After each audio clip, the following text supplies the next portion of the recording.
Hello সবাইকে, আশা করি সবাই ভালো আছো। আজকে যে গল্প বলবো সেই গল্পটি একটি বাচ্চা ছেলের গল্প, এবং এই গল্পটি শুনে তোমরা বুঝতে পারবে কখনো কখনো আমরা মানুষকে কত তাড়াতাড়ি জাজ করে ফেলি, এবং যার ফলে আমরা কিন্তু জীবনে অনেক বড় বড় ভুল করে ফেলি। তা একদিন একটা বাচ্চা ছেলে স্কুল থেকে ফিরছিল, পিঠে তার ব্যাগ ছিল, একটা সাদা জামা আর নীল প্যান্ট পরে স্কুল থেকে ফিরছে। তা ফিরতে ফিরতে তার হঠাৎ করে নজর পড়লো একটা রেস্টুরেন্টে অনেক ভিড় হয়ে রয়েছে, এবং সে কিন্তু সেই রেস্টুরেন্টের সুখ্যাতি অনেক শুনেছে।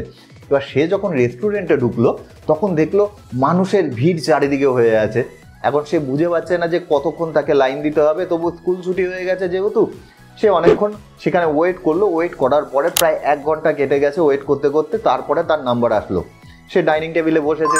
বসে এইবার ওয়েটার তার কাছে এসছে। এবার ওয়েটার তো মনে মনে ভাবছে বাচ্চা ছেলে, এর কাছে আর কি টাকা থাকবে, ঠিক আছে বলুক, যখন লাইনে চলে এসছে তখন কি আর করা যাবে। তাকে জিজ্ঞাসা করলো যে ভাই তোমার কি চাই। তা বাচ্চা ছেলেটি বললো আপনাদের এখানকার ননভেজ পিৎজার খুব নাম শুনেছি, একটা ননভেজ পিৎজার দাম কত হবে। তা ওয়েটার বললো যে ননভেজ পিৎজা তার 300 টাকা দাম আছে। তখন বাচ্চা ছেলেটি বললো না 300 টাকা তো আমার কাছে হবে না, তা ভেজ পিৎজার দাম কত হবে। তখন ওয়েটার একটুখানি অসন্তুষ্টই হচ্ছিল, কেননা বাইরে অনেক কাস্টমার দাঁড়িয়ে রয়েছে এবং সে বুঝতে পারছে যে বাচ্চা ছেলেটির কাছে খুব একটা বেশি পয়সা থাকবে না, এইভাবে কিন্তু নামতে থাকবে তার খরচা। তবুও বিরক্ত হয়ে গেলেও যেহেতু রেস্টুরেন্টের পলিসি সে কিছু বলতে পারছে না, সে বাচ্চা ছেলেটিকে বললো 250 টাকা দাম পড়বে। তখন বাচ্চা ছেলেটি বললো ঠিক আছে আমার জন্য একটা ভেজ পিৎজা এনে দিই। তো ওইটার তাকে একটা ভেজ পিৎজা এনে দিল। এনে দেওয়ার পর বাচ্চা ছেলেটি ভেজ পিৎজাটি খেলো। খাওয়ার পর তার কাছে যখন বিল আসলো সে সেখানে তার টাকা রেখে চলে গেল। তারপরে কি হলো জানেন, ওয়েটার এসে যখন দেখছে ছেলেটি 300 টাকা পেমেন্ট করে গেছে, 3টে 100 টাকার নোট। ওই ছেলেটি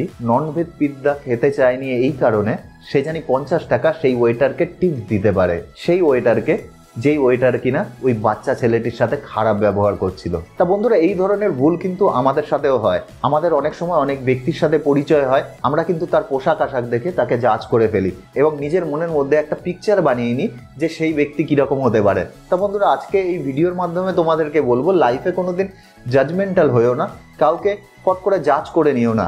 হতে পারে আমরা যেটা দেখছি সেটা হয়তো সঠিক নয়, হতে পারে এর পেছনে অন্য কোনো কারণ রয়েছে। সুতরাং কাউকে জাজ করার প্রয়োজন নেই, বরং আমরা কাউকে না জাজ করেই আমরা নিজেরাই ভালো থাকতে শিখি না, এটাই তো সব থেকে ভালো পলিসি হয়। আশা করি বন্ধুরা গল্পটি ভালো লেগেছে। গল্পটি ভালো লাগলে বন্ধু বান্ধবের মধ্যে অবশ্যই শেয়ার করবে। তাহলে দেখা হচ্ছে নেক্সট ভিডিওতে অন্য কোনো গল্প নিয়ে। ততক্ষণের জন্য বাই।